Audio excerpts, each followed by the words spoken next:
Yeah, as a short player, it's pretty straightforward. Every single round you pretty much run mid. And you throw a flash like that. And you're fighting mid. And then, if there is nobody, you can still hold it for a moment. You have to be aware of the under push, just like the window player, right? So, if you want to keep holding mid, you can throw a molly like that. That lands it under, and you can still hold mid, right? And then after getting a kill, you probably want to fall back and use your util, right? So the util you're gonna use here is like a smoke like this. And this is a smoke that just extends out towards short and creates additional angles for you. Like you can go into ladder, right, without them knowing. You can go up here and jump on top of this thing whenever you want to, right? And get a refrag in con. For example, when your teammate's fighting them, right? And they will not know when you're going there. And yeah, basically that's how you play. So you start by fighting mid, and then of course there is molly behind boxes here, and then you're gonna be falling back with util after getting like 1 or 2 kills, right? And are there situations where you're saying like you shouldn't be fighting mid? Yeah, there are. Anti-eco. So when you expect them to have pistols, and for example your teammate mid, right, window player, he doesn't see anyone, that it's quite obvious that they want to hit a side, right? On an eco. And with pistols it's very common to rush B. So you can stay B, and here are like very powerful spams. I will show you. So spam number 1, you're next to this wall and you're aiming at the bottom corner of this. And you're spamming in this exact manner. So it spams people coming up here, right? Okay. And you would recommend this spam when you hear footsteps, or just like in general when you're expecting an eco? In general.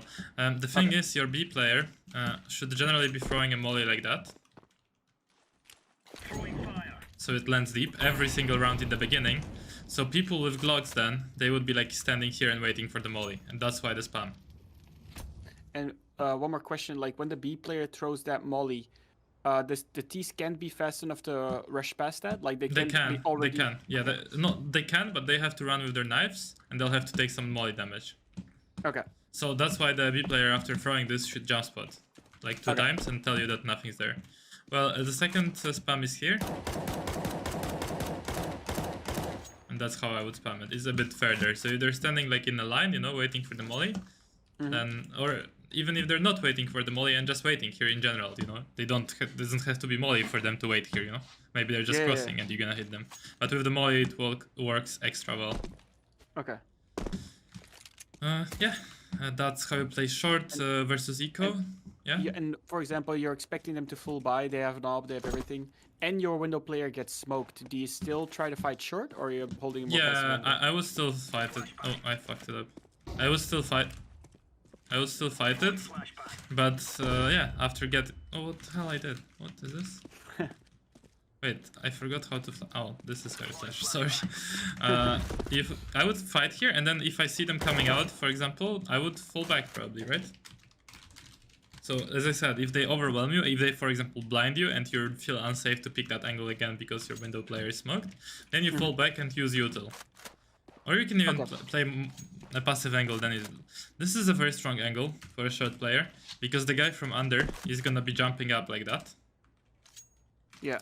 And you're gonna catch him mid-jump. There is no way of going up this bench and immediately being accurate, so you'll always catch him. This is a very strong angle, because usually when you're standing here, the guy from bench, if he jumps up, right, he will see your head with the AK. But here, if you're crouching, he doesn't see your head, and you can hold con, and you can hold up short. Okay.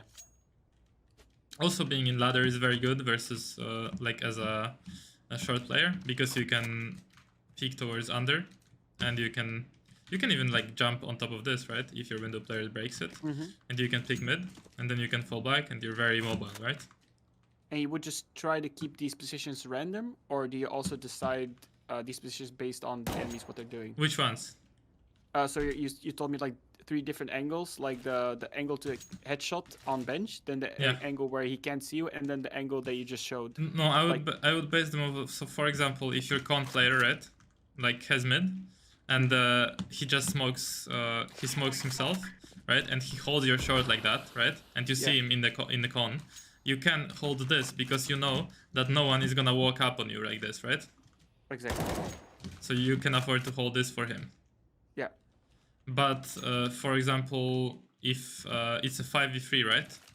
And you just killed like one person here, and you don't have any other util or anything, and it's a 5v3 and you want to just play more passive, but you also want to grab the info, you would position yourself here, right?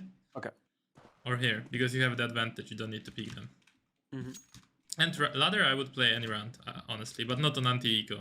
Any full buy, because then you're very mobile towards A and you can move around.